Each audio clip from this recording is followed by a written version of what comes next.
Bendiciones hermanos, bienvenidos a este culto diferente que va a ser transmitido solamente a través de YouTube, pero de todas formas queremos que estemos en coinonía, queremos que todos nos sintamos como siempre parte de una sola iglesia, de un solo cuerpo, y que en espíritu podamos estar juntos este día, tanto en la alabanza como en la cena y también en la palabra.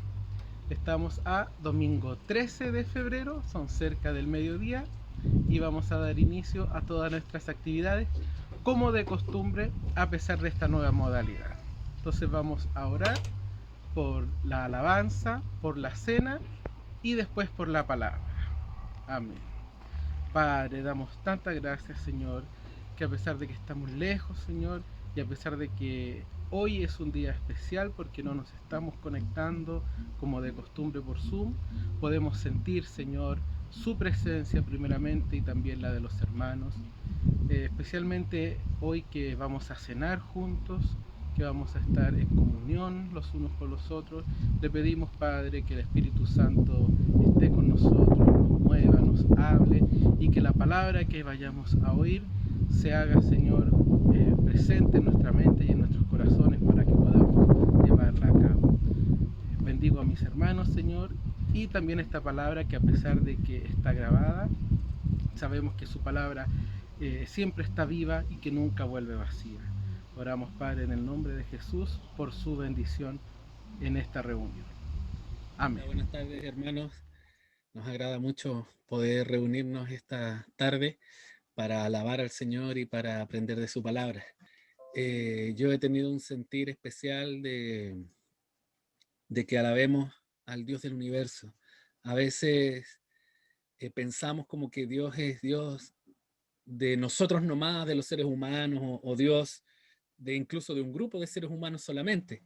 Sin embargo, si leemos y ponemos atención en su palabra desde el Antiguo Testamento, que se nos enseña que Dios es creador y Dios de todo el universo.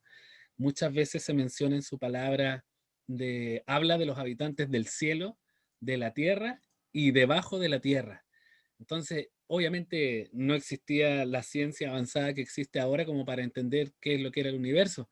Pero cuando ellos miraban al cielo y veían las estrellas y el Espíritu Santo inspiraba a esos hombres, esa inspiración los hacía entender que nuestro Dios no era solo el Dios de nuestra cotidianidad, de esta realidad aquí, es el Dios de todo el universo. Así que los invito a que este final de año, a pesar de que ha sido un año difícil y todo, agradezcamos al Señor, lo pongamos por sobre todas las cosas y lo adoremos como corresponde al Dios del universo.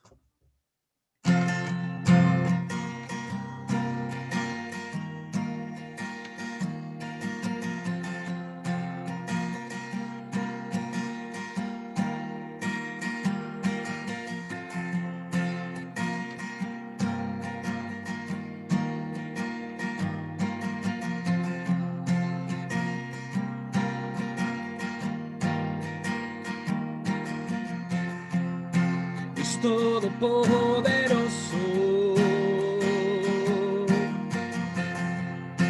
de toda creación, todo el cielo es tu imperio. Gloria altísimo Señor, Dios de maravilla y majestad.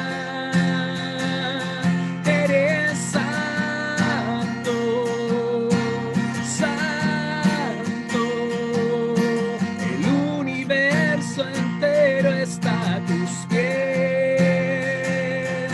Eres santo, santo, Dios de cielo y tierra. Dios de cielo y tierra.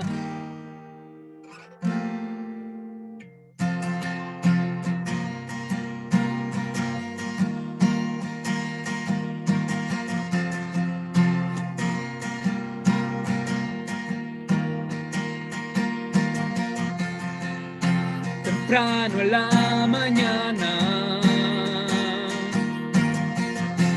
yo celebraré tu luz. Y aunque caiga o tropiece, clamaré a tu nombre, oh Dios, Dios de maravilla y majestad. Eres santo, santo, oh, el universo entero está a tus pies. Eres santo, santo, Dios de cielo y tierra. Dios de cielo y tierra. Aleluya al Dios de cielo y tierra.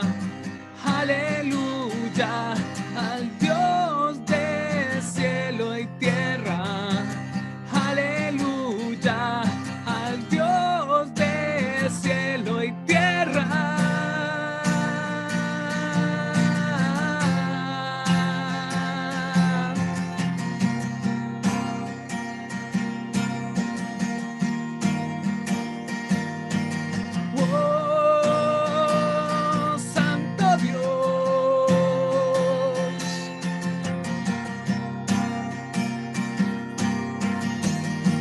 Levanta tu voz al cielo y dile: Dios de maravilla y majestad,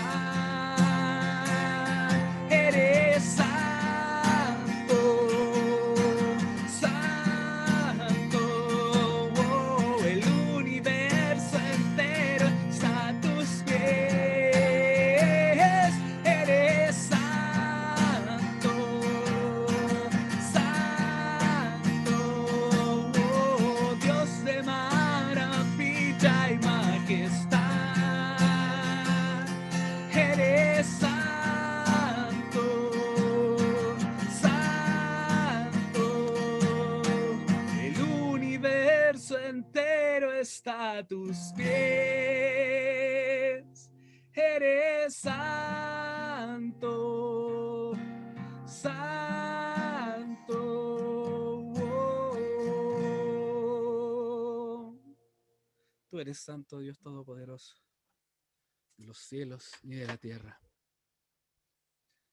También nos enseña su palabra que Dios siempre está actuando y que Él está en todas partes.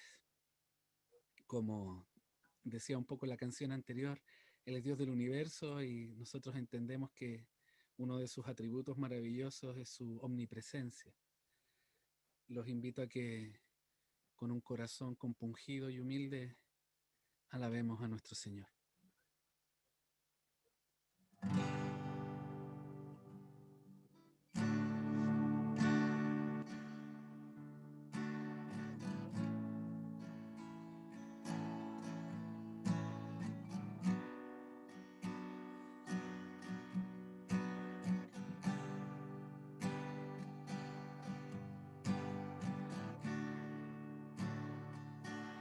Esta es una canción que habla directamente a Dios.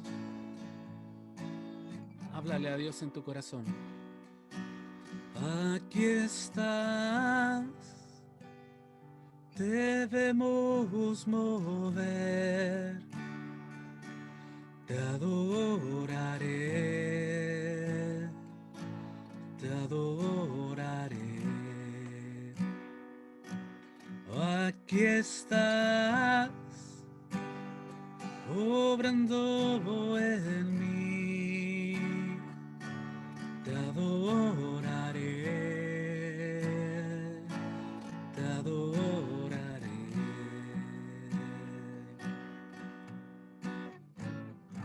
Milagroso, abres caminos, cumples promesas, luz en tinieblas, mi Dios, así eres tú.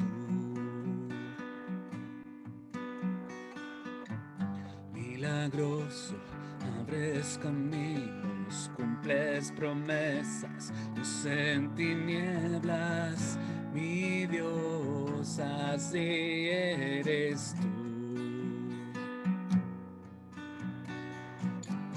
Mi Dios, así eres tú. Mi Dios, así eres tú. Mi Dios, así eres tú. Mi Dios, así eres tú.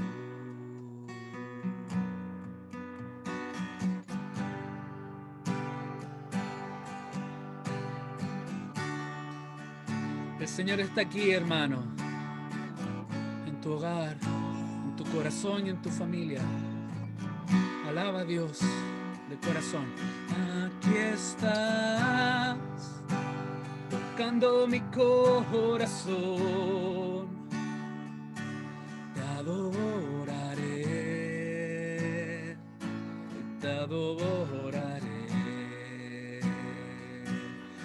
Aquí estás, sanando mi corazón. Te adoraré, te adoraré. Milagroso, abres caminos, cumples promesas, luz en tinieblas, mi Dios, así eres tú. Milagroso, abres caminos, cumples promesas, luz en tinieblas, mi Dios, así eres tú. Oh, mi Dios, así eres tú. Así eres tú, Señor, mi Dios, así eres tú. Mi Dios, así eres tú. Santo, santo Dios, mi Dios, así eres tú. Aunque no pueda ver, estás sobrando. Aunque no pueda ver, estás sobrando. Siempre estás sobrando. Siempre estás sobrando. Aunque no pueda ver, estás sobrando. Aunque no pueda ver, estás sobrando. Siempre estás sobrando. Siempre estás sobrando. Aunque no pueda ver, estás sobrando.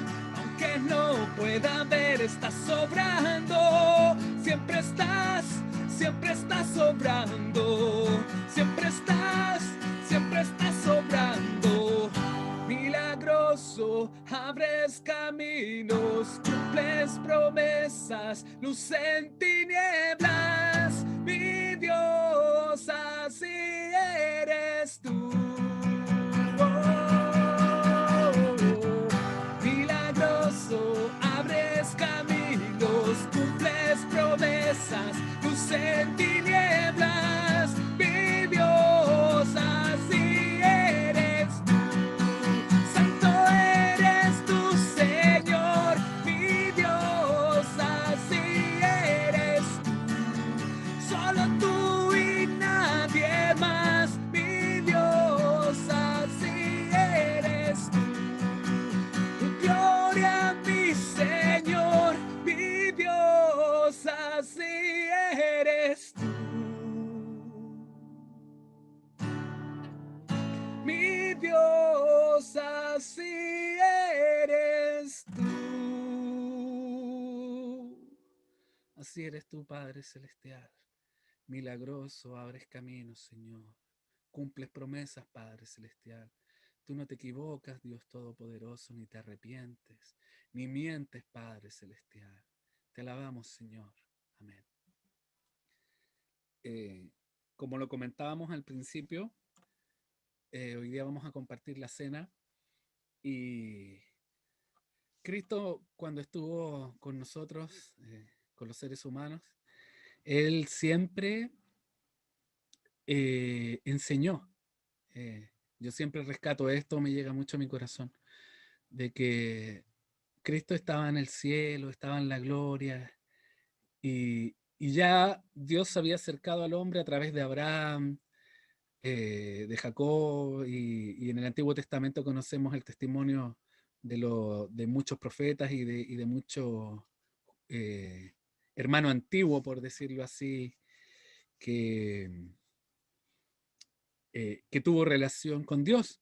Y siempre nos damos cuenta que Dios está enseñando, enseñando, nos decía el camino, nos decía lo que habíamos que hacer, el ser humano fallaba, el ser humano volvía a pecar. Cuando Moisés está sacando al pueblo, el Señor está sacando al pueblo de Israel a través de Moisés de Egipto, vemos que en el desierto muchas veces los israelitas en más de alguna ocasión quisieron devolverse a la esclavitud. Y yo veo que esta maravilla del Señor y de su carácter hace que Cristo venga él mismo se haga hombre y venga y nos enseñe el camino y nos hable. Y cuando él compartía la cena, la última cena con los apóstoles, él les seguía enseñando. Él seguía antes de la cena, lavó sus pies y hasta cuando Judas lo entrega y Pedro agrede a un guardia, eh, el mismo Jesús les sigue enseñando. Es tan maravilloso eso, porque para Dios creo que es muy importante su palabra y sus enseñanzas. Él siempre tiene algo que mostrarnos. Nosotros estamos ciegos, nosotros estamos perdidos. La siguiente canción habla de eso, de que tomemos un tiempo para escuchar a Dios. Sabemos que hay mucha bulla en este mundo, sabemos que hay mucha distracción, pero ahora, hermanos, te invito a que apartes este pequeño tiempo que dura esta alabanza para acercarte a tu Dios, para acercarte a Jesús y escuchar lo que Él tiene que decir a tu corazón. Luego viene la cena y creo que todo este tiempo es un tiempo memorable, un tiempo especial para estar con Dios y para escuchar qué es lo que Él nos tiene que enseñar.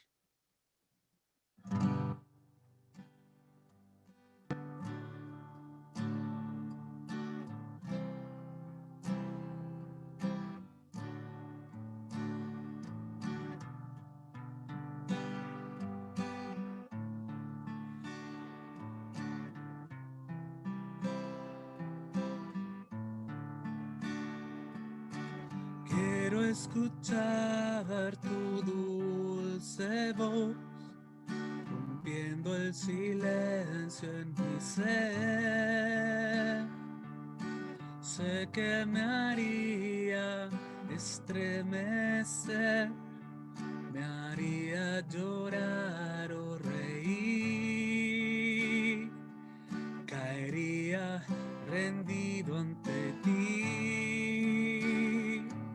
y no podría estar ante ti, escuchándote hablar sin llorar como un niño, y pasaría el tiempo así sin querer nada más que escucharte hablar.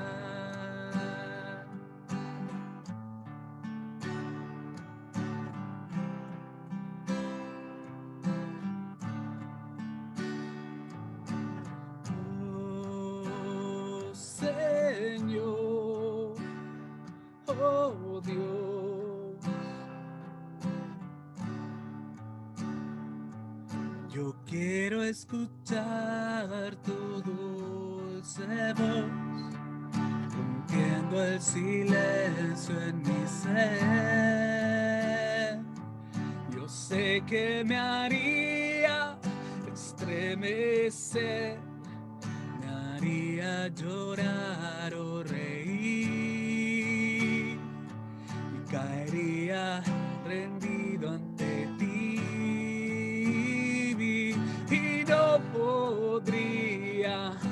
estar ante ti, escuchándote hablar, sin llorar como un niño, y pasaría el tiempo así, sin querer nada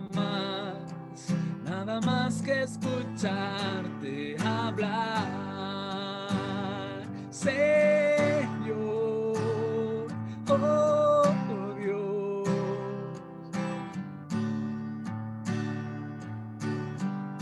Oh, háblame, Señor, quiero escuchar tu voz, solo quiero escucharte y no podría estar ante ti, no, y escuchándote hablar, sin llorar como un niño, y pasaría el tiempo así, Señor, sin querer nada más, y no podría estar ante ti, no, escuchándote hablar, sin llorar como un niño, y pasaría el tiempo así, Señor, sin querer nada más que escucharte hablar, Señor, háblame, Señor, eres mi Dios, oh, háblame, Señor.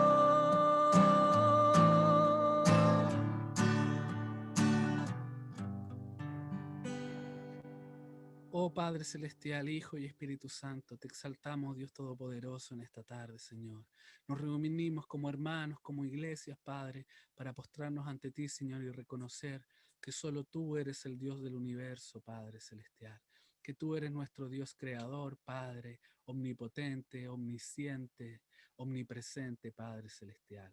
Declaramos que Jesucristo es tu Hijo, que se hizo hombre, vino al mundo, nos enseñó la verdad, murió para hacernos salvos y resucitó al tercer día, Padre Todopoderoso.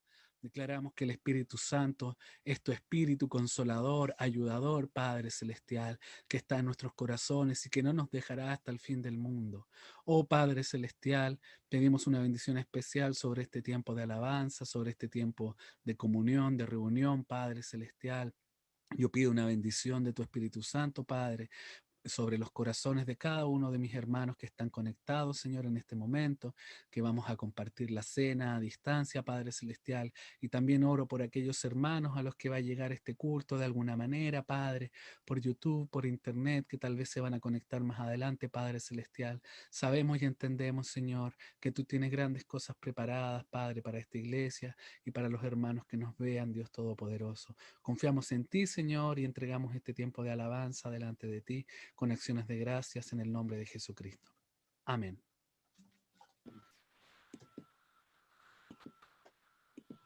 Muchas gracias, Nicolás, por guiarnos en este tiempo. Vamos a movernos ahora a un tiempo de la Santa Cena. Y me toca a mí y hacer la meditación. Así que le pido que tengan su pan y su copa cerca. Y quiero que empecemos a pensar en la frase "en memoria de".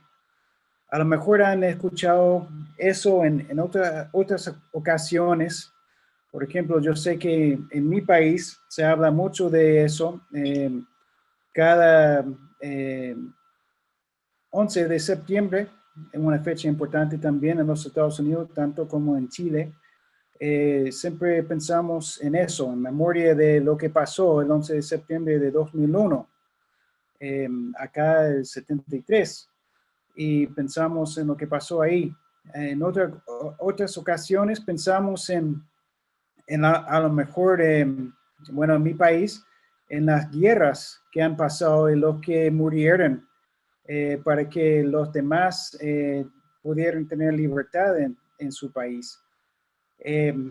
Y hoy en día estamos en eso. estamos en memoria de. La Biblia habla de que un día antes de que Jesús fuera crucificado, Él mandó a sus discípulos que conmemoraron la Santa Cena o la Cena del Señor. Y en 1 Corintios 11, 23 podemos leer esto hasta el versículo 29. Dice, porque yo recibí del Señor lo que también os he enseñado, que el Señor Jesús, la noche que fue entregado, tomó pan. Habiendo dado gracias, lo partió y dijo, tomad, comed, esto es mi cuerpo, que por vosotros es partido. Haced esto en memoria de mí. Asimismo, tomó también la copa, después de haber cenado, diciendo, esta copa es el nuevo pacto en mi sangre. Haced esto todas las veces que la bebiereis en memoria de mí.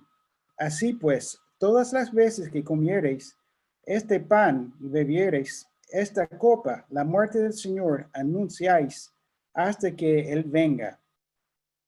27. De manera que cualquiera que comiere este pan o bebiere esta copa del Señor indignamente será culpado del cuerpo y de la sangre del Señor. Por tanto, pruébese cada uno a sí mismo y coma así del pan y beba de la copa, porque el que come y bebe indignamente, sin discernir el cuerpo del Señor, juicio, come y bebe para sí. No sé en qué piensan ustedes cuando están en ese tiempo de la meditación de la Santa Cena. Me acuerdo cuando era niño y recién bautizado, convertido, yo pensaba en todas las historias que escuchaba de Jesús en la escuela dominical.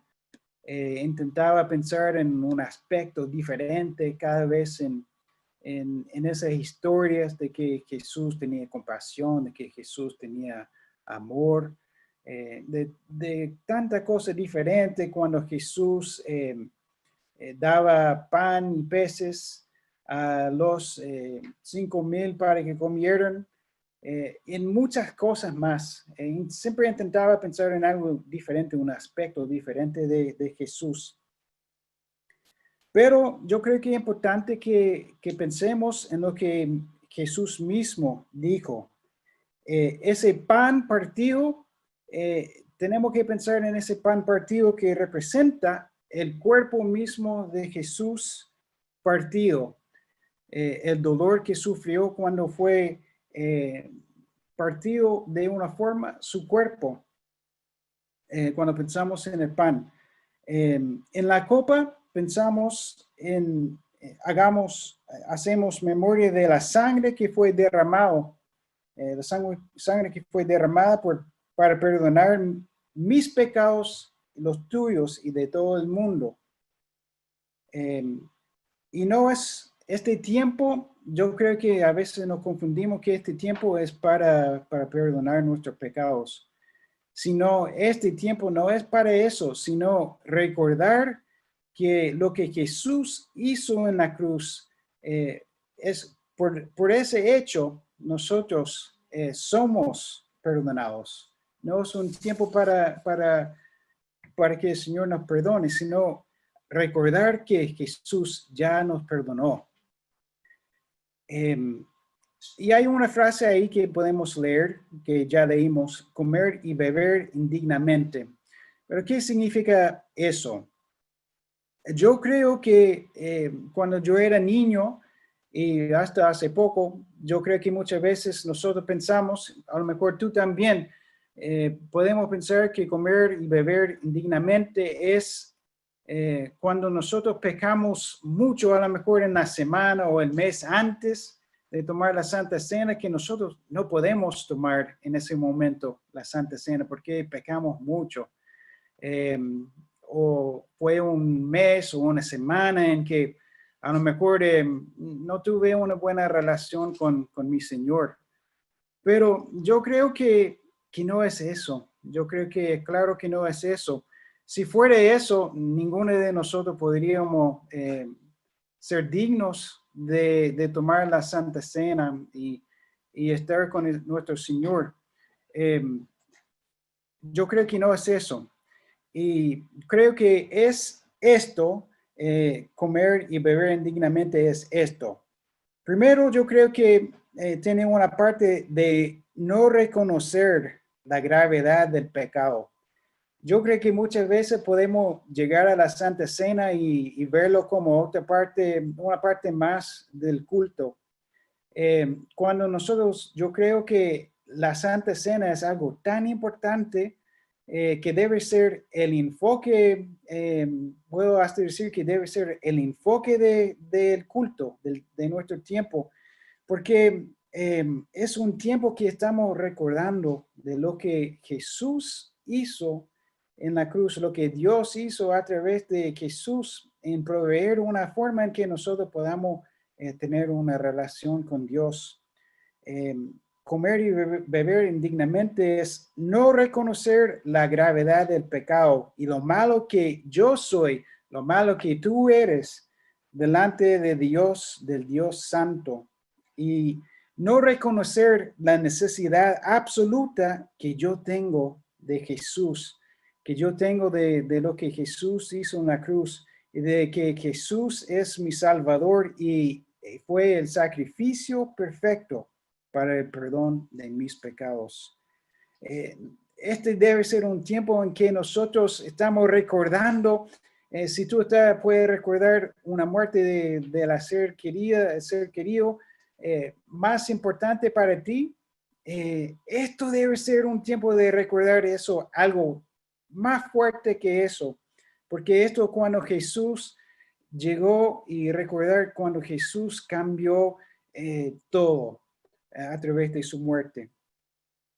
¿Qué más es comer y beber indignamente? Yo creo que también es participar de la Santa Cena y pensar que yo sí soy digno de participar de la Santa Cena. ¿Cómo? ¿Cómo es eso de pensar que soy digno? Es decir, que en mí mismo, en lo que yo hago, yo soy bueno, pero la palabra dice que no hay ni uno bueno.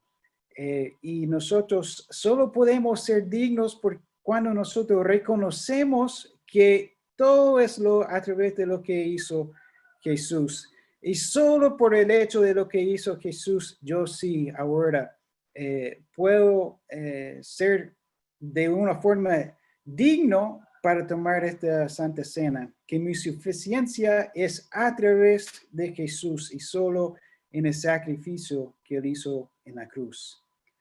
Tomar la Santa Cena con dignidad, yo creo que es esto, o la forma correcta para tomar la Santa Cena es esto. Primero, reconocer mi indignidad absoluta delante de Dios. Segundo, aferrarme a 100% en Jesús y en su obra en la cruz. Y finalmente, como dice la Escritura ahí, examinarme lo que yo he hecho, lo que no he hecho, examinarme y pedir perdón por mis pecados, porque ya tenemos ese perdón. La Biblia dice que cuando lo pedimos, lo tenemos. Como dije antes, no es un tiempo de recibir perdón, sino reconocer que tenemos ese perdón por lo que Jesús hizo en la cruz. Así que quiero que tomen su pan y su copa. Y otra parte ahí que nosotros cuando tomamos el pan y la copa estamos anunciando la muerte. Según el Corintios 5:15 habla de cuando proclamo su muerte, al mismo tiempo anuncio que yo he muerto con él y ya no vivo yo para mí mismo, sino para él que murió por mí y resucitó de entre los muertos. Así que, hermanos, estamos tomando este tiempo. Nosotros deberíamos llegar a este tiempo con un corazón pesado, pensando en lo que Jesús hizo. Estamos haciendo esto en memoria de todo lo que Jesús hizo en la cruz.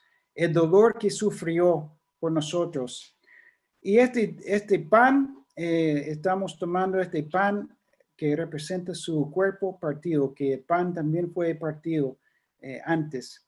Estamos tomando esto en este momento. Así que tomemos, hermanos, el pan.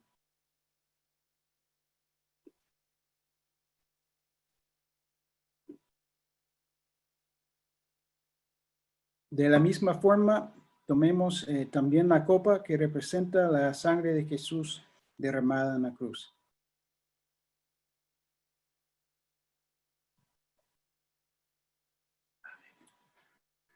Oremos. Señor, te damos gracias por lo que pasó en la cruz.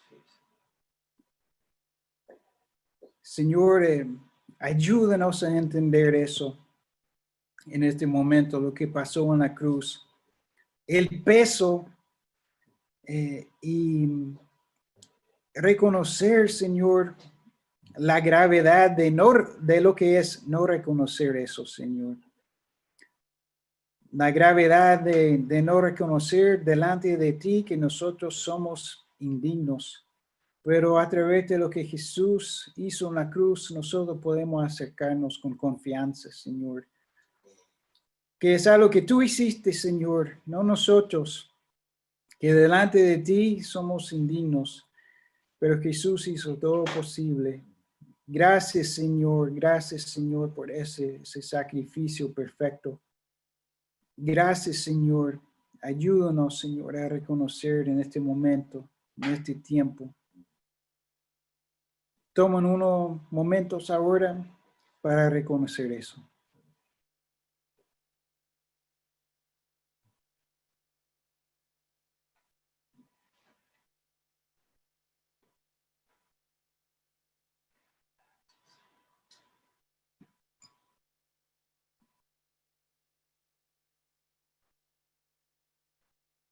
Gracias, Señor.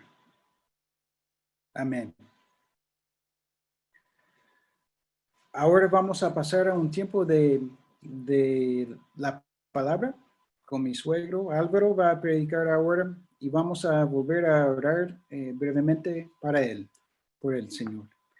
Gracias, Señor, por la palabra que vamos a escuchar, por el tiempo que se ha invertido, Señor, en escuchar tu palabra, Señor, en leer tu palabra, Señor. Guía a mi suegro ahora en este momento, guía a nosotros para recibir el mensaje y que tú a través de esta palabra, Señor, nos cambies, nos transformes más a la imagen de Jesús. En el nombre de Jesús. Amén.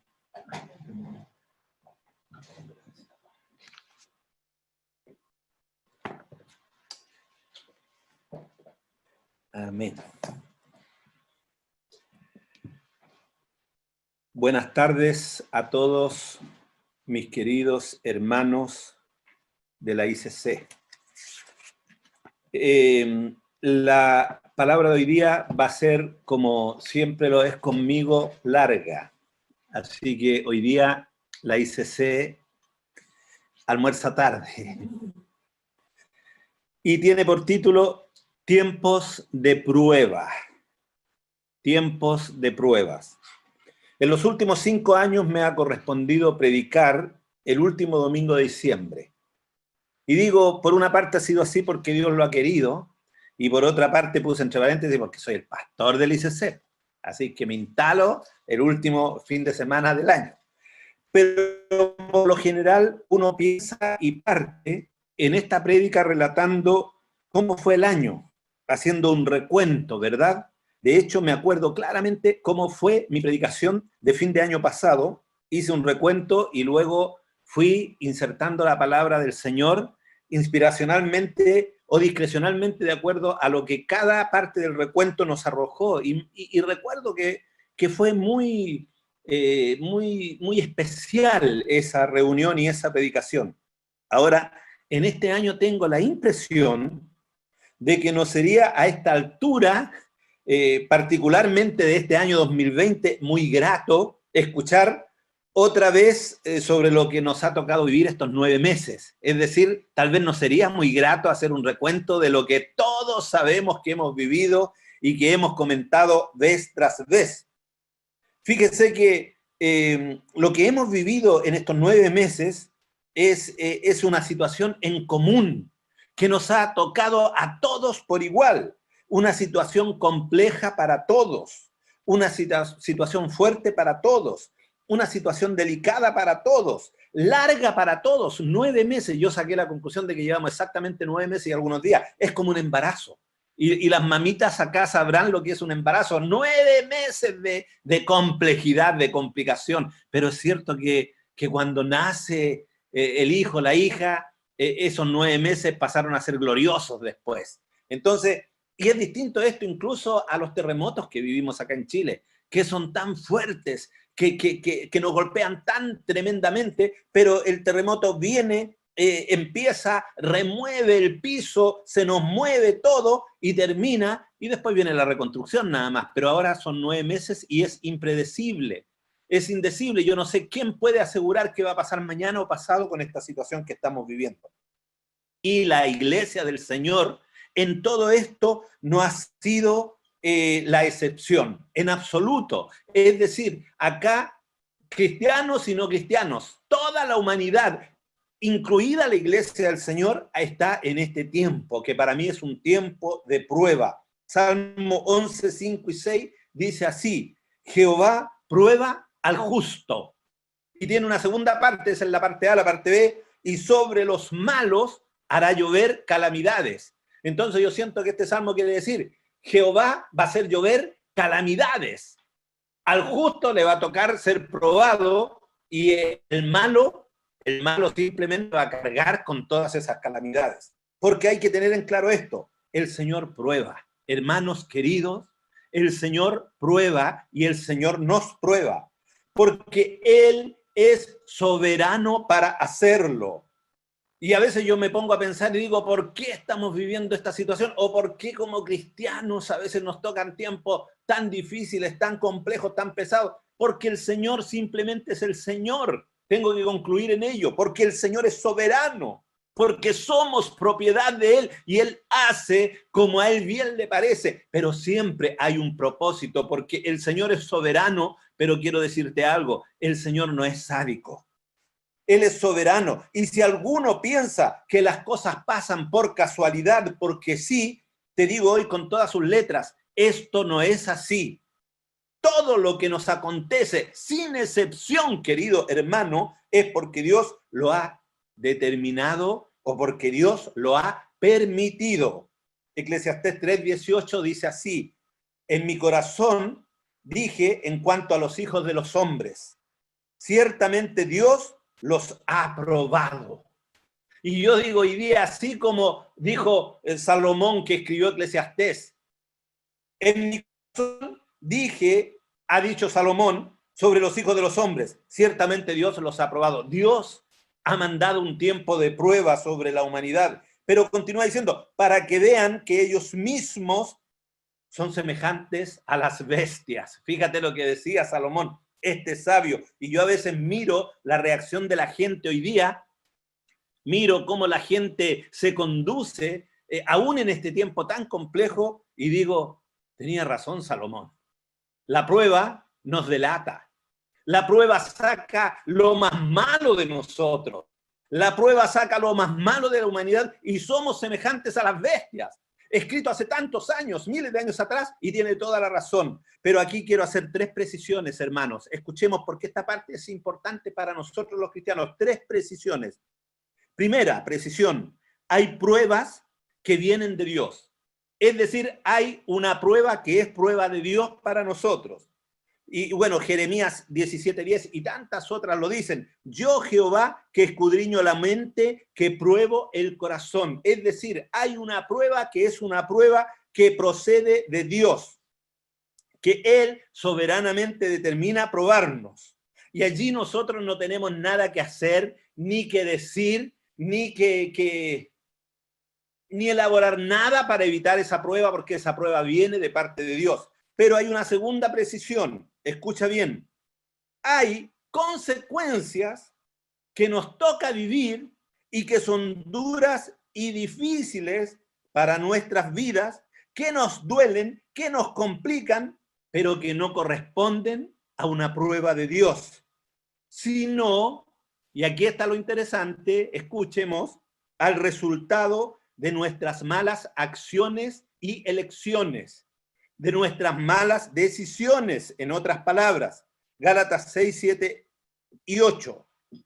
No os engañéis, Dios no puede ser burlado, pues todo lo que el hombre sembrare, ¿qué dice?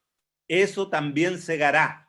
Es decir, hay resultados en nuestras vidas que son muy negativos y que a veces podemos decir, Dios, ¿por qué estoy viviendo esto? Pero sin embargo, eso es consecuencia nada más de lo que nosotros hicimos.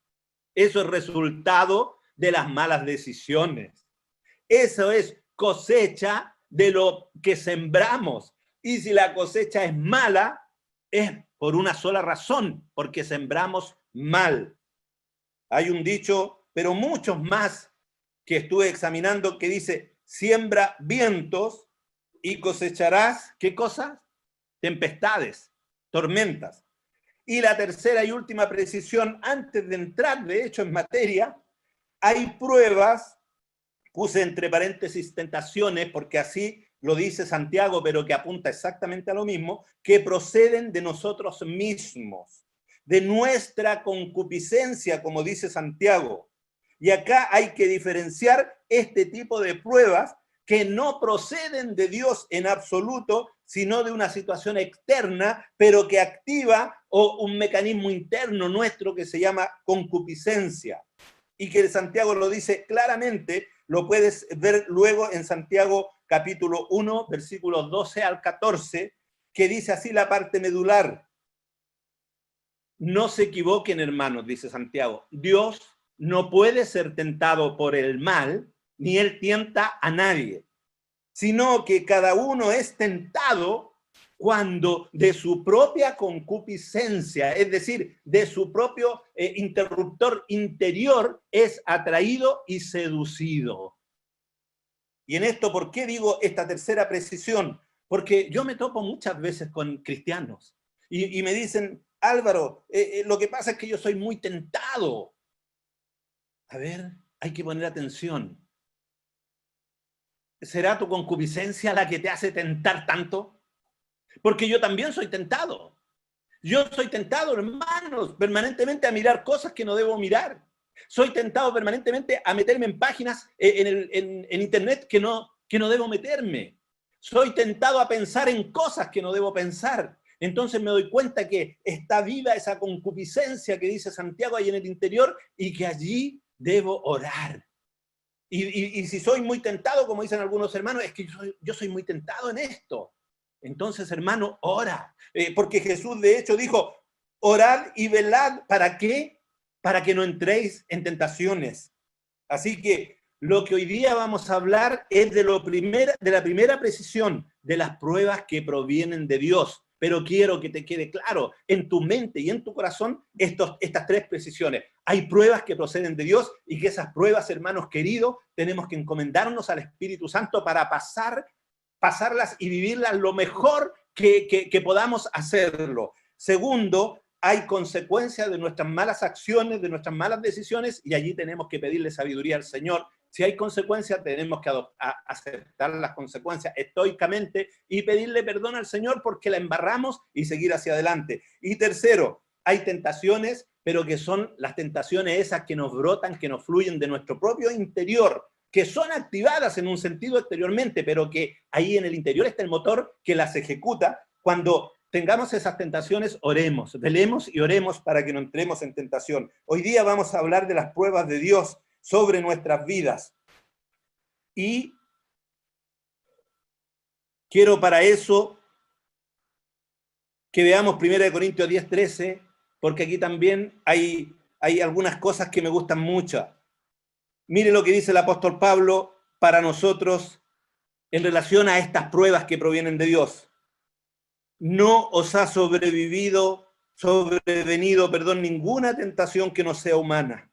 Pero fiel es Dios, que no os dejará ser tentados más de lo que podéis resistir, sino que dará también juntamente con la tentación la salida para que podáis soportar. Quiero decirte aquí que la palabra tentación corresponde al griego peirasmos, cuya traducción más correcta es prueba o dificultad. Y establece lo que acabo de leer, 3 premisas especiales para nosotros, los hijos de Dios, que corremos con un hándicap cuando entramos en prueba. La premisa número 1 que está diciendo Pablo acá es: ninguna prueba que no sea humana van a tener que soportar. Eso se los decía sin duda alguna a los hermanos en Corinto cuando le estaba hablando de lo que vivió el pueblo en el desierto, el pueblo de Israel. Pero también se aplica por extensión para nosotros. Yo así lo creo con convicción personal, que esto que Pablo les dice a los hermanos de Corinto es para nosotros. No hay pruebas extraterrestres, ninguna digna solo de Superman o de un superhombre espiritual.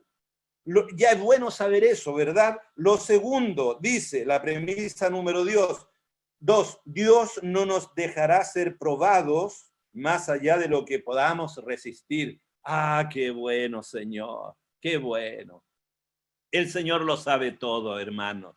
El Señor sabe hasta dónde podemos resistir. Y ya lo vamos a ver ya en el ejemplo de nuestra prueba de hoy día. El Señor sabe hasta dónde podemos llegar y Él allí, cuando es el momento oportuno, Él nos saca de su prueba. Y la tercera y última premisa que dice aquí Pablo es: será Él, será Dios quien nos dará la salida. Fíjese, sino que dará también juntamente con la tentación la salida para que podáis soportar.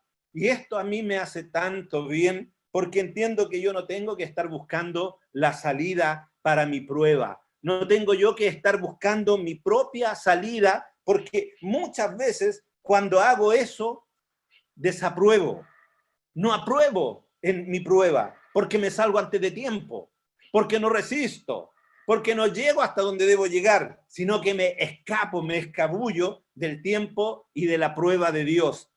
Tengamos claro esto: el Señor nos dará la salida cuando fuere el tiempo para ello. Vamos entonces ahora a ver nuestro pasaje base. Si tienes tu Biblia ahí, puedes abrirla, porque todo esto fue la introducción, por eso digo que hoy día vamos a almorzar un poquito tarde. Génesis 22, 1 al 13, lo voy a leer íntegramente. Es la prueba que vivió Abraham, el patriarca, el padre de la fe.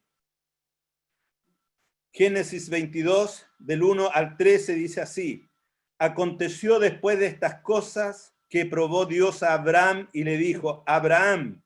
Y él respondió: heme aquí. Y dijo: toma ahora tu hijo, tu único Isaac, a quien amas, y vete a tierra de Moriah y ofrécelo allí en holocausto sobre uno de los montes que yo te diré. Y Abraham se levantó muy de mañana y enalbardó su asno y tomó consigo 2 siervos suyos y a Isaac su hijo y cortó leña para el holocausto y se levantó y fue al lugar que Dios le dijo. Al tercer día alzó Abraham sus ojos y vio el lugar de lejos. Entonces dijo Abraham a sus siervos: esperad aquí con el asno, y yo y el muchacho iremos hasta allí y adoraremos y volveremos a vosotros. Y tomó Abraham la leña del holocausto y la puso sobre Isaac su hijo, y él tomó en su mano el fuego y el cuchillo, y fueron ambos juntos. Entonces habló Isaac a Abraham su padre y dijo: Padre mío. Y él respondió: heme aquí mi hijo. Y él dijo: he aquí el fuego y la leña, mas ¿dónde está el cordero para el holocausto? Y respondió Abraham: Dios se proveerá de cordero para el holocausto, hijo mío. E iban juntos. Y cuando llegaron al lugar que Dios le había dicho, edificó allí Abraham un altar y compuso la leña, y ató a Isaac su hijo y lo puso en el altar sobre la leña. Y extendió a Abraham su mano y tomó el cuchillo para degollar a su hijo. Entonces el ángel de Jehová le dio voces desde el cielo y dijo: Abraham, Abraham. Y él respondió: heme aquí. Y dijo: no extiendas tu mano sobre el muchacho ni le hagas nada, porque ya conozco que temes a Dios, por cuanto no me rehusaste tu hijo, tu único. Entonces alzó Abraham sus ojos y miró, y he aquí a sus espaldas un carnero trabado en zarzal por sus cuernos. Y fue Abraham y tomó el carnero y lo ofreció en holocausto en lugar de su hijo. Hasta allí. Mantén abierta allí la escritura, porque vamos a ir desarrollando 4 pensamientos en relación a esta situación que vivió Abraham. Fíjate que es importante partir diciendo lo siguiente. Aconteció después de estas cosas que probó Dios a Abraham. Aquí hay 2 contenidos al tiro importantes. Después de estas cosas. ¿De cuáles cosas? Se preguntará uno, porque hay que leer siempre o hay que dar el contexto de la escritura. El capítulo 21 nos habla de 3 cosas que acontecieron, justamente antes del capítulo 22, que es el que leímos. Lo primero que aconteció en el capítulo 21 es que nació Isaac. Nos relata el capítulo 21 eso. Entonces yo digo, qué maravilla que Abraham a sus 100 años se le cumplió la promesa del Señor y fue padre de Isaac.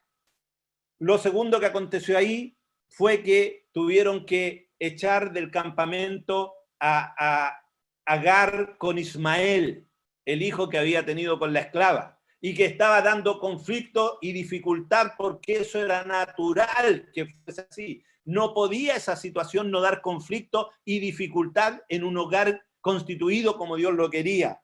Sin embargo, Abraham tuvo que tomar una decisión dura, pero tuvo que sacar a Agar y a Ismael. Y yo puedo decir lo siguiente, como consecuencia, volvió la paz a ese hogar. Y lo tercero de eso también es que hizo pacto, a ver dónde está esto, con Abimelech, creo que se llamaba. Lo voy a buscar al tiro. Sí, pacto entre Abraham y Abimelech, que le permitió ese pacto vivir, dice el versículo 34 del capítulo 21, y moró Abraham en tierra de los filisteos muchos días. Es decir, después de este pacto que hizo con Abimelech, pudo morar Abraham en la tierra de los filisteos sin ningún problema y ser próspero. De hecho, este Abimelech, cuando vino a hacer el pacto con Abraham, le dijo, Dios está contigo, Abraham, en todo cuanto haces. Es decir, Abraham estaba en un tiempo muy bueno, eso quiero decir. Abraham estaba en un tiempo en su vida de tranquilidad. Tal vez Abraham podía haber dicho en ese tiempo, oh, qué bien, he pasado todas las dificultades, ahora tengo un tiempo de prosperidad, un tiempo de paz, un tiempo de reposo. Y fíjate cómo empieza el capítulo 22. Aconteció después de estas cosas, es decir, inmediatamente cuando Abraham estaba en un tiempo tan maravilloso, que probó Dios a Abraham. Y a veces yo pienso y medito y digo, la prueba es como omnipresente. ¿Qué quiero decir? La prueba está ahí a la vuelta de la esquina. La prueba está allí detrás de una puerta. La prueba está allí y te va a sorprender en el momento menos pensado. La prueba te va a sacar tal vez del momento de mayor felicidad y te va a traspasar a un momento de aflicción, de dificultad. Pero cuando es la prueba de Dios, Dios, reitero, es soberano para enviarla a tu vida. Después de ese tiempo, probó Dios a Abraham. ¿Y cuál fue la prueba? Aquí viene el primer pensamiento. Hermano, si vas a anotar, puedes ir haciéndolo. Primer pensamiento. La prueba generalmente tocará lo que más amas. Lo voy a leer de nuevo porque si solo se te quedan los pensamientos, en tu mente ya va a ser bueno para mí. La prueba generalmente tocará lo que más amas. Entre paréntesis, lo que más aprecias. Entre paréntesis, lo que más tú apañas. Aquello que te gusta tener. Aquello que te gusta disfrutar. Fíjate en qué consistió esta prueba. El verso 2 del capítulo 22. Le dijo Dios a Abraham, toma ahora, ¿a quién? Hermano, puedes decirlo allí aunque yo no te voy a escuchar. Toma ahora a tu hijo. ¿A cuál hijo podría decir Abraham? ¿A Ismael? Porque nosotros a veces nos queremos sacar el pillo. Entonces podríamos decir, bueno, si Ismael también es mi hijo. Entonces, pero Dios le dice, tu único, el que es tuyo y de tu esposa. Y si todavía no lo tienes muy claro, Isaac, a quien amas. Ay, yo digo, de repente el Señor se pone complicado. Digo, de repente el Señor, yo dije que el Señor no era masoquista y de repente aquí, con estos énfasis, me parece que se pusiese un poquito masoquista con nosotros, porque Abraham le reiteró, le recalcó tan claramente sobre quién era el sujeto de la prueba que él tenía que ofrecer. Y vete a tierra de Moriah y ofrécelo allí en holocausto sobre uno de los montes que yo te diré. Así que, hermanos queridos, aquí la prueba tocó lo más preciado de Abraham, su hijo. El énfasis es claro, tu hijo, tu único, Isaac a quien amas. En esto me recuerdo, y nosotros también hemos sido majaderos para hablar de este tema de Cotito, pero me recuerdo cuando nos confirmaron el diagnóstico de Cote, cáncer a los huesos, osteosarcoma, y él, nuestro primer nieto, que yo tantas veces dije al que me quiso escuchar, qué extraordinario es cuando a uno le nace un nieto. Es una emoción nueva, es un sentimiento nuevo, es un amor que uno ya pensaba que a esta altura ya no existía un amor más fuerte o distinto al de la esposa, al que le brinda la esposa o a sus hijos. Pero nace un nieto y les digo, uno queda desvirado cuando empiezan a llegar los nietos y uno dice, tengo nuevamente oportunidad de amar, de expresar estas emociones y estos sentimientos. Y estábamos con Cote, pero en la gloria, y nos dan cuenta de esta enfermedad. Era lo que más, yo puedo decir, era lo que más quería en ese momento. Vieran ustedes cuántas veces llegué a mi oficina y yo encendía el computador y buscaba ahí osteosarcoma y buscaba las estadísticas, cuántos sobrevivían. Bueno, había 2 casos de osteosarcoma, uno más complicado que el otro, y yo decía, Señor, que no sea ese el más complicado, que sea este otro, y fue tremendo. Eso quiero decirte, que por lo general la prueba va a tocar cosas que tú aprecias demasiado, cosas que tú amas, y que Dios, que mira tu corazón, sabe que hay cosas que están tal vez en el lugar incorrecto. No que no deban estar, sino que están en el lugar indebido en tu corazón.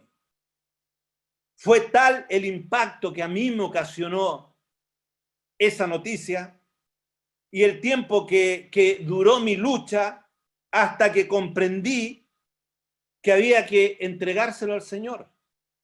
Y nosotros, yo era el abuelo, no era el papá. ¿Qué quiero decir con esto? Que yo no tenía el legítimo derecho a decir, Señor, yo te entrego a Cote a ti, si tú quieres llévatelo. El papá tenía ese derecho, pero yo como abuelo me sentía tan ligado a él que yo en mi corazón se lo entregué. Les digo, hermanos, desde ese momento cambió el sentido de la prueba para mí. Cuando ubiqué al Cote en el lugar correcto en mi corazón. Ahora, ¿qué quiero decir con esto? Y escucha bien esta segunda parte.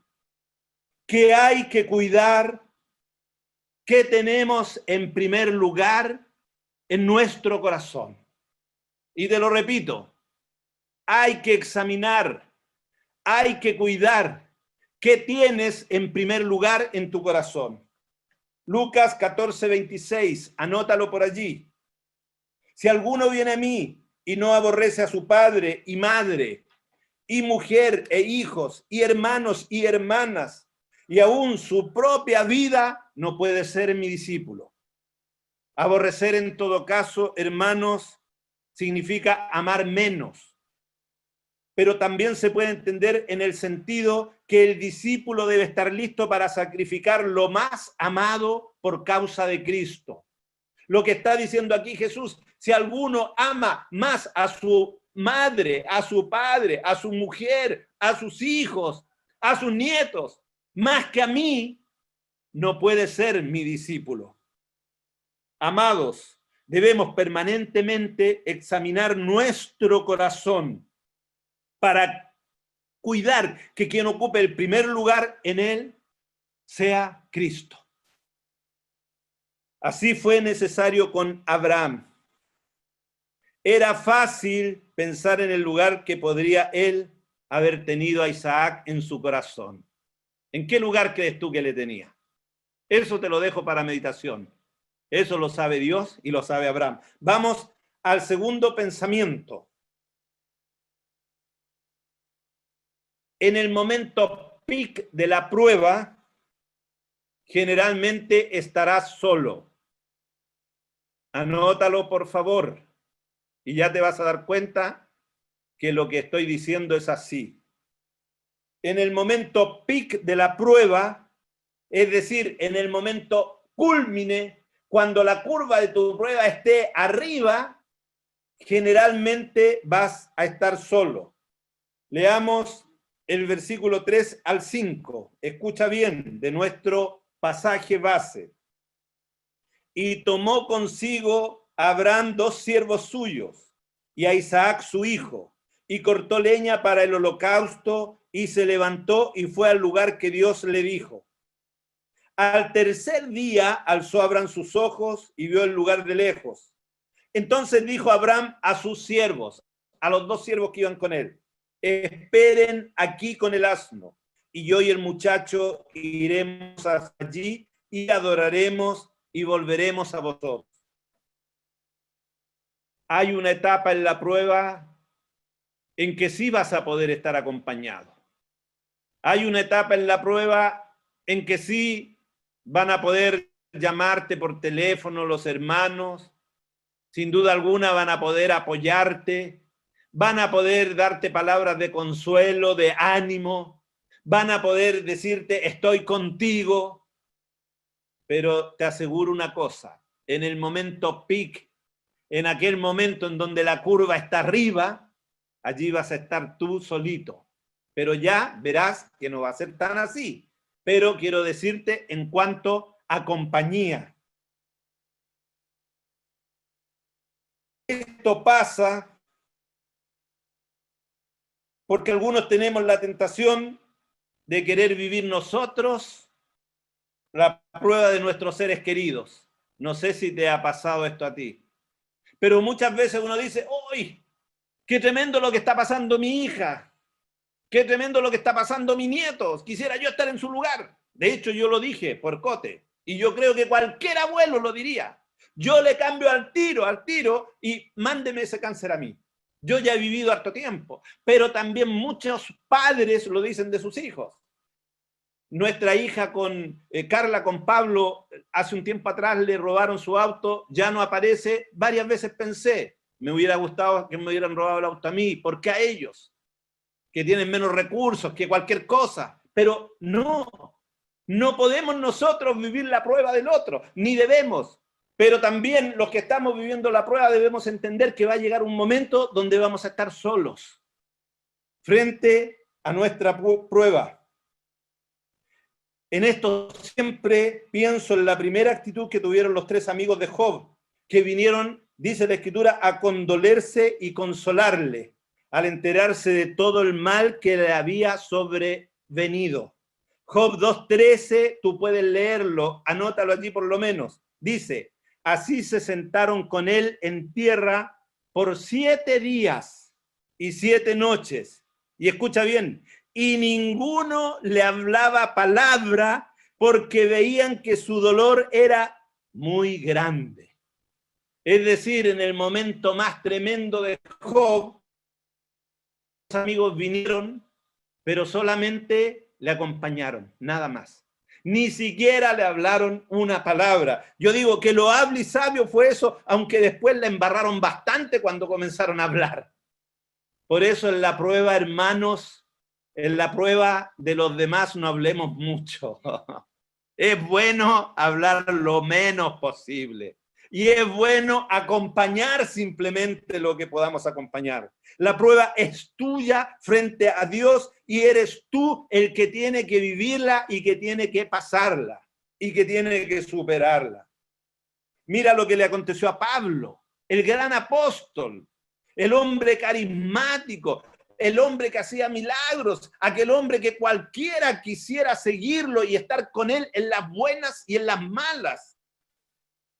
Según 4:16, Pablo mismo declara, dice, en mi primera defensa, ninguno estuvo a mi lado, sino que todos me desampararon. No les sea tomado en cuenta.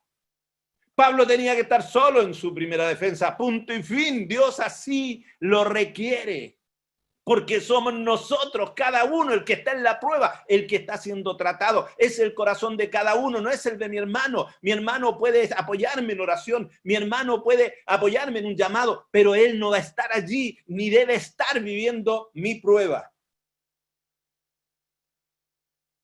Acordémonos de Jesús en Getsemaní, hermanos. Acordémonos de Jesús.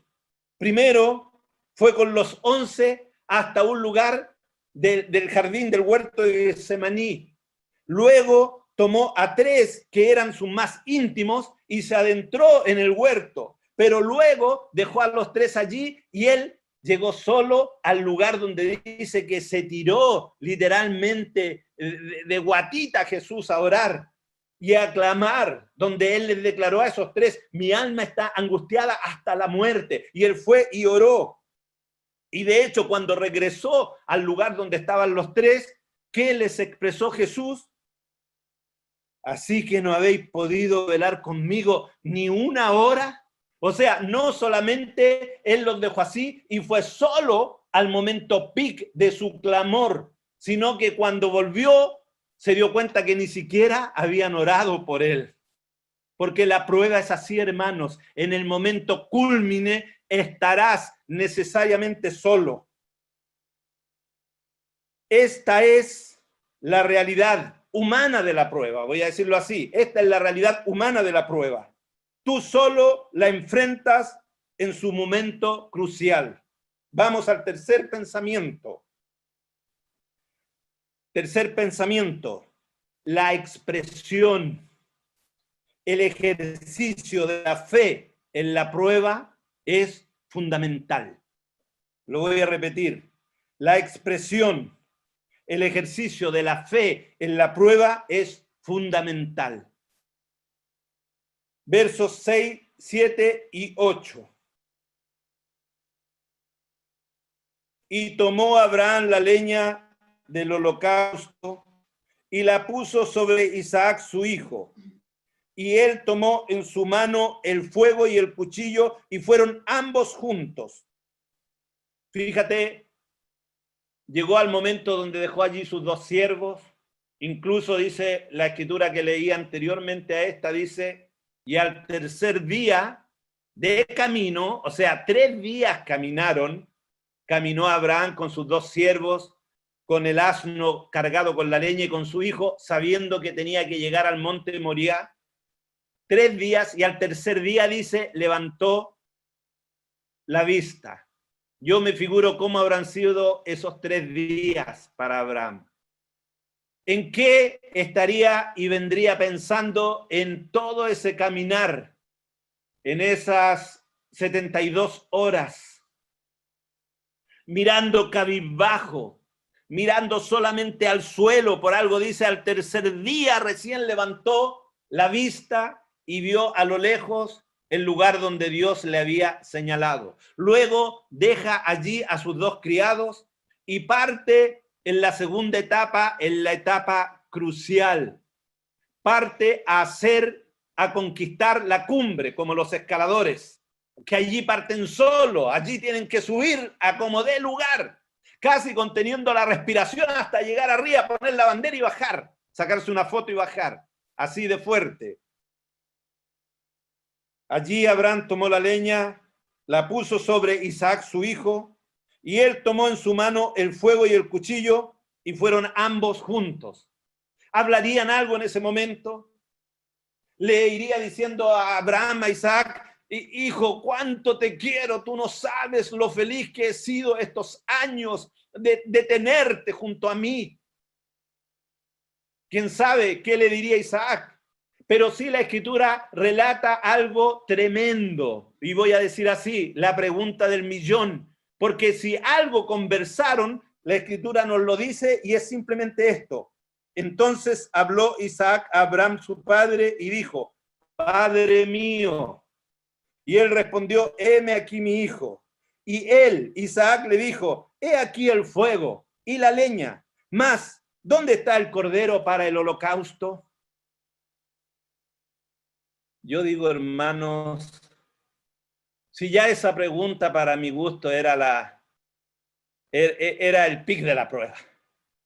Yo no sé si me la hubiese hecho a mí, si yo hubiese estado en ese lugar, si hubiese podido responder. Porque hay cosas que yo no sé responder. No sé de ti, francamente. Yo tengo que decir que hay ocasiones donde yo no sé responder. Y hay ocasiones donde alguien me ha preguntado algo en un momento emotivo y, ¿sabes? He tenido que demorarme unos segundos en responder porque estoy quebrado por dentro. Pero yo no sé si podría responder esa pregunta a mi hijo, sabiendo que él es el sacrificio, sabiendo que él es el holocausto, pero sabiendo que yo voy a tener que sacrificarlo. Y respondió Abraham: qué tremendo, el padre de la fe. Dios se proveerá de cordero para el holocausto, hijo mío. ¡Qué fuerte! ¡Qué tremendo! Digo yo, la pregunta del millón. ¿Cómo se responde a una pregunta así en un momento así? Conformémonos. Yo digo, hay cosas que yo no voy a poder responder. ¿No sería para que Abraham abrazara llorando a su hijo? ¿No sería para que lo apapachara y allí le dijera: hijo, tengo que decirte algo tremendo, estos 3 días me lo he guardado, pero tú eres el sacrificio? La respuesta de Abraham trasuntó fe. Hermanos, aún en los momentos más emotivos, en los momentos más sentimentales, la fe es fundamental. El volvernos, el creer, el depender de Dios es fundamental. Es lo único que nos puede sostener. Hijo mío, Dios, el Dios creador, el Dios infinito, el Dios misericordioso, el Dios que creó los cielos y la tierra, el Dios que nos hizo y que somos hechura suya y no de nosotros mismos. Él se proveerá de cordero para el holocausto.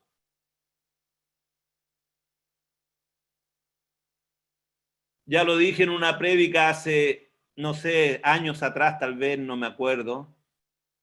Nicolás me vino a preguntar en esta instancia de Coti y me dijo: papá, tú que tienes una sensibilidad de profeta, algo así me dijo. Yo pensé, el Nicolás ni tiene ni idea. Dime una cosa, ¿qué te ha mostrado Dios en cuanto a Nicolás y su enfermedad? En cuanto a Cote, perdón. Y sabes, yo le dije en fe, pero porque ya habíamos entregado a Cote y tenía la paz en mi corazón. Le dije, Nicolás, el Señor lo va a preservar. Y lo dije en fe, hermanos, un ejercicio de fe. Nicolás ese día llegó llorando y salió confortado.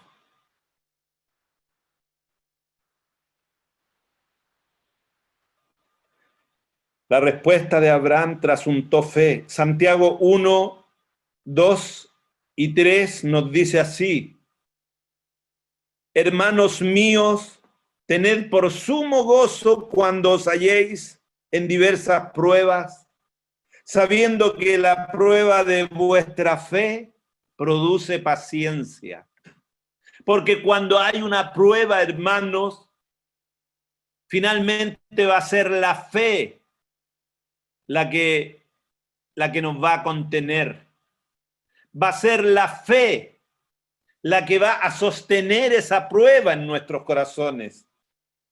Un hermano argentino decía, y me gustó siempre, la paciencia es la virtud que estira la fe. Me ha gustado esa definición. La prueba de vuestra fe produce paciencia. Es decir, la paciencia estira nuestra fe y la hace subsistir, sobrevivir a la fe aún en los momentos más difíciles. Y siempre pienso en esto en cuanto a un elástico, a estos elásticos chicos con los cuales uno amarra los billetes, los pone allí. Y yo a veces cuando voy al banco y tengo que comprar dólares o cosas así, pido un elástico y el elástico tengo que hacerle varias veces el estiramiento de ese ejercicio, porque cuando el elástico está nuevo sirve poco. Y así pasa a veces con nuestra fe incipiente. Sirve poco, pero cuando el elástico se estira y se flexibiliza, y a nuestra fe le tiene que pasar igual, hermanos. A medida de que pasemos los acontecimientos difíciles, esta fe nuestra tiene que flexibilizarse, tiene que estirarse, y la paciencia tiene que ser un fruto, tiene que ser un don que esté en nuestras vidas. Por la fe, aún en la prueba, entenderemos, y aquí viene algo importante, hermanos, fundamental, que no estamos tan solos absolutamente. En el punto 2 yo dije que íbamos a estar solos en la prueba, pero lo dije en el sentido humano. Pero fíjate, 2 de Timoteo 4:17, cuando Pablo dice, en mi primera defensa nadie estuvo conmigo, todos me abandonaron. Eso lo dice 4:16 de 2 de Timoteo. El 17, fíjate lo que dice: pero el Señor estuvo a mi lado y me dio fuerzas. Así fui librado de la boca del león. Pablo reconoció esto y lo declaró en fe. Si tienes fe, puedes tener algo claro y concreto, y así es. Vas a estar solo sin los hermanos, pero Dios va a estar siempre contigo. Dios va a estar siempre conmigo. El Espíritu Santo va a estar siempre en mi interior, inspirándome, fortaleciéndome, animándome, dándome la palabra y la iluminación de Dios, aún en el momento más difícil. Por fe y solo por fe, entendemos que en la prueba no estaremos solos, sino que Dios estará a nuestro lado. Y digo para muchos de los que me están escuchando hoy día, yo no sé lo que estás viviendo necesariamente, pero tuve unos nombres que quiero decir para José Manuel, a ti Yola, Yolita, Anita en Perú, que tal vez está conectada. Por fe, recibamos, entendamos que el Señor está con nosotros en los momentos más difíciles. en los momentos más duros. Y yo sé y estoy viendo varios rostros de ustedes. Sé que muchos están pasando momentos complejos. Y sé que todos juntos estamos viviendo este embarazo de 9 meses, en donde muchos no sabemos qué va a pasar con nosotros posterior a esto. En estos días, fíjate que muchas veces despierto muy de madrugada y me pongo a pensar en la iglesia, ¿cómo vamos a hacerlo cuando esto pase? Y de repente me sobrecargo pensando y esa carga no se me va hasta que no le entrego al Señor y le digo, Señor, yo te entrego esto a ti, porque tú eres soberano. Pero hay muchos momentos de incertidumbres. ¿Quién no está viviendo incertidumbre hoy día? ¿Qué va a pasar con mi trabajo o cómo voy a volver al trabajo? ¿En qué condiciones? ¿Irá a seguir mi trabajo como era antes? ¿Irá a ser así después? ¿Cuántos no vimos a la familia por mucho tiempo? ¿Cuántos aún están o estamos solos sin poder ver a la familia? ¿Cuántos pasaron o pasamos esta Navidad por primera vez de manera inédita en años solos? Son sentidos de prueba, hermanos. Pero por fe entendemos que el Señor está con nosotros. Por fe entendemos que el Señor tiene todo bajo control. Por fe entendemos que Él y solo Él ha permitido esto que estamos viviendo, así como Él mandó la prueba a Abraham. Cuarto y último pensamiento, y con esto voy terminando, así que no se asusten. Último pensamiento, el Señor tiene la salida. Anótalo, el Señor tiene la salida. Su salida para nuestra prueba. Su salida, no la salida de nosotros, sino la salida de Él. Versos 9 al 13, lo voy a terminar leyendo aquí en la Biblia. Y cuando llegaron al lugar que Dios le había dicho, edificó allí Abraham un altar y compuso la leña y ató a Isaac su hijo y lo puso en el altar sobre la leña. Y extendió Abraham su mano y tomó el cuchillo para degollar a su hijo. Entonces, yo voy a agregar, y solo entonces el ángel de Jehová le dio voces desde el cielo y dijo, Abraham, Abraham. Y él respondió, heme aquí. Y dijo, no extiendas tu mano sobre el muchacho, ni le hagas nada, porque ya conozco que temes a Dios, por cuanto no me rehusaste tu hijo, tu único. Entonces alzó Abraham sus ojos y miró, y he aquí a sus espaldas un carnero trabado en un zarzal por sus cuernos. Y fue Abraham y tomó el carnero y lo ofreció en holocausto en lugar de su hijo. Mientras leía esto pensaba, ¿le habrá comentado Abraham a Sara que llevaba a su hijo no para adorar junto a él y volver, sino para volver solo? Dura la prueba de Abraham, ¿eh? Muchas veces ni siquiera podemos comentarle a los demás lo que estamos viviendo. Muchas veces tenemos que cargarlo solito en el corazón.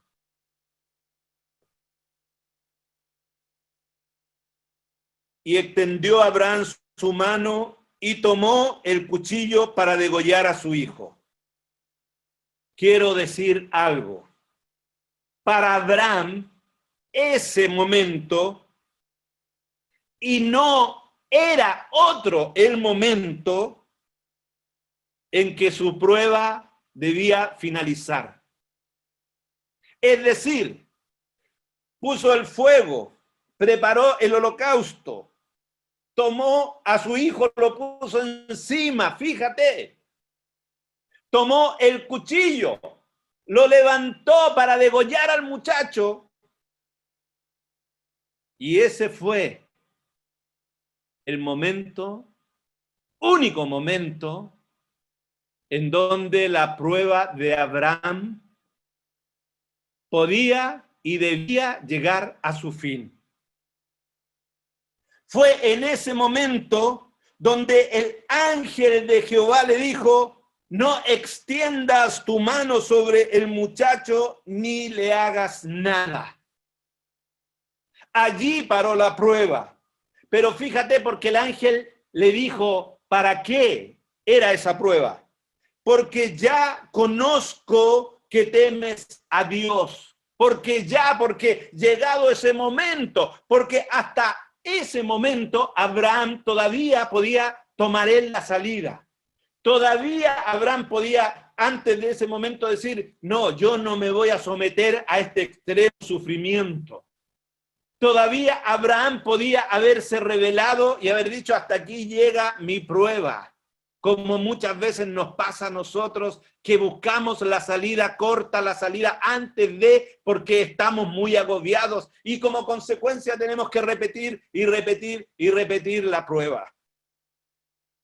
Porque siempre la prueba, hermanos, va a tener un propósito. Dios no nos va a mandar las pruebas por ser sádico Él. Porque ya conozco que temes a Dios. ¿Y por qué conozco que temes a Dios? Le dijo el ángel. Por cuanto no me rehusaste tu hijo, tu único, Isaac, a quien amas. Para Dios ese y no otro era el momento final de la prueba. Y Dios entendía y conocía el corazón de Abraham, que en el corazón de Abraham no estaba Isaac primero, sino que estaba Dios primero y después Isaac en segundo lugar. Esto tenemos que entender, que la prueba siempre tendrá un propósito, un sentido, una razón de ser de Dios para con nosotros. Y no será hasta que llegue el momento en que Dios activará su salida para nosotros que debemos salir. Entonces Abraham alzó sus ojos y miró, y he aquí a sus espaldas un carnero trabado en un zarzal por sus cuernos. Y fue Abraham y tomó el carnero y lo ofreció en holocausto en lugar de su hijo. Qué profundidad espiritual hay contenida en este versículo, hermanos. Cuando lo escribí para finalizar el tema, pensé que se necesitaría otra sesión completa de enseñanza para poder ver el contenido espiritual de este cordero trabado en un zarzal y ofrecido en lugar de. Oh Dios, que nuestros ojos sean abiertos para que veamos que juntamente con la prueba, como dice en 1 Corintios 10:13, una de las tres premisas que leí al principio, juntamente con la prueba nos darás la salida para que podamos soportarla. Así es, queridos hijos de Dios que somos. No tenemos que buscar una salida. No tenemos que buscar nuestra salida. Debemos discernir y esperar y soportar con paciencia la salida de Dios para nosotros en nuestra prueba. Él no se equivocará en cuanto a dárnosla cuando fuere su momento.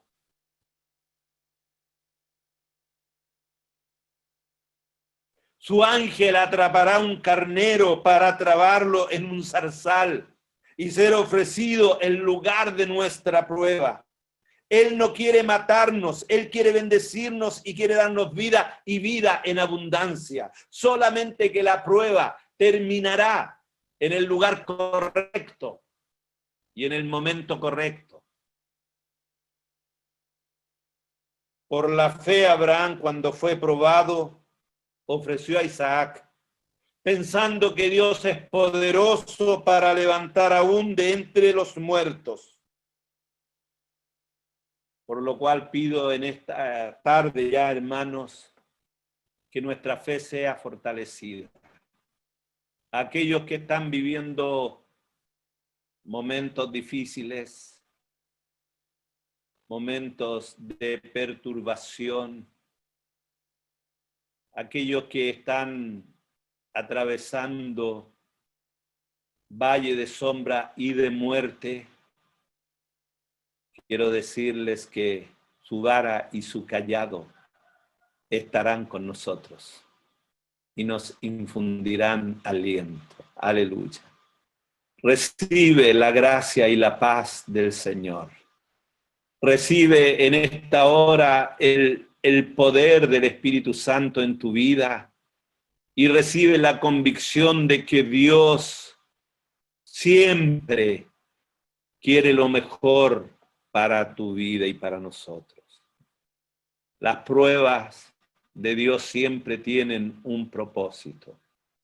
Y las pruebas de Dios siempre tendrán una salida, que es la salida de Dios.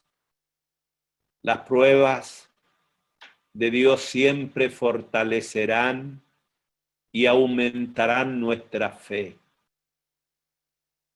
En las pruebas estará siempre Dios con nosotros, aunque humanamente todos nos abandonen.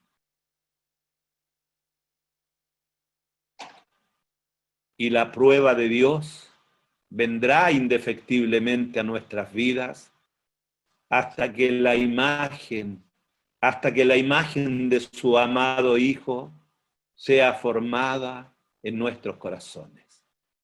Que Dios les bendiga. Amén. Gracias, pastor, por la palabra. Y ahora vamos a orar para despedir la reunión. Padre Dios Todopoderoso, le damos gracias, Señor, por la palabra, que siempre es nueva, Señor, a pesar de que ya la hayamos oído, que nunca vuelve vacía, que es viva, y poderosa y eficaz. Gracias, Señor, por las pruebas que vendrán, porque sabemos que podemos tener crecimiento de todas y cada una de ellas, siempre que usted esté con nosotros, Padre. Muchas gracias por mis hermanos que han estado en toda esta reunión. Bendiga a los padres, bendiga al pastor y bendiga a toda nuestra iglesia, Señor, y a su iglesia. Ayúdenos para que en el momento de la prueba podamos confiar siempre plenamente en usted, que nos sintamos seguros y que nunca nos falte la fe. Gracias, Padre, por nuestra vida. Gracias porque podemos estar seguros. Gracias porque has sanado tantas enfermedades, Señor, y seguimos orando fervientemente por todos nuestros hermanos y sus familias que están enfermos. Sabemos que hay entre nosotros ahora varios con COVID y oramos más fervientemente también por ellos, para que usted, Señor, les dé la sanidad. Muchas gracias por todo, Padre. Nos despedimos. Me despido de mis hermanos también en el nombre de Jesús, con una gran bendición y con un mensaje de ánimo, porque todas estas cosas que estamos viviendo, el Señor lo sabía y el Señor nos va a dar la salida también a todos nuestros problemas.